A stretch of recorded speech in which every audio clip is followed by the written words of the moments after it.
A group of US President Trump supporters lined the roads near the courthouse in anticipation of his trip here. There they were met by a couple of dozen Black Lives Matter protesters.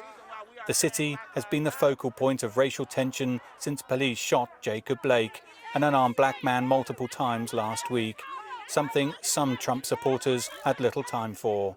When the police say stop, you stop. What? There's nothing to say. He didn't stop. He was shot. I can't help it. Right now. The Black Lives Matter protesters, though, were keen to offer the president a different view. Now he needs to see how many people is with him and how many people are actually against him, you know what I mean? And he needs to know what he's been doing is completely wrong. Trump surveyed areas damaged by the protesters for himself.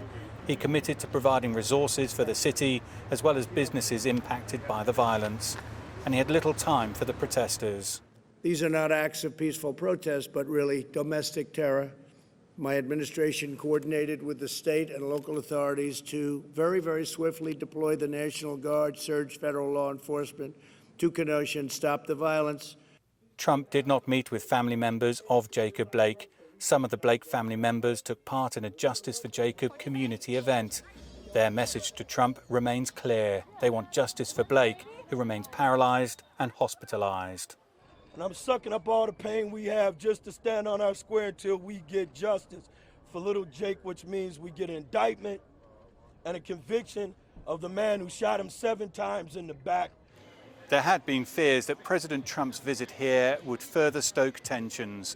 Although the day passed largely without incident, the hurt, the pain and the anger remain. The city, like many across the US, it would appear, remain as divided as ever. Dan Williams for CGTN, Kenosha, Wisconsin.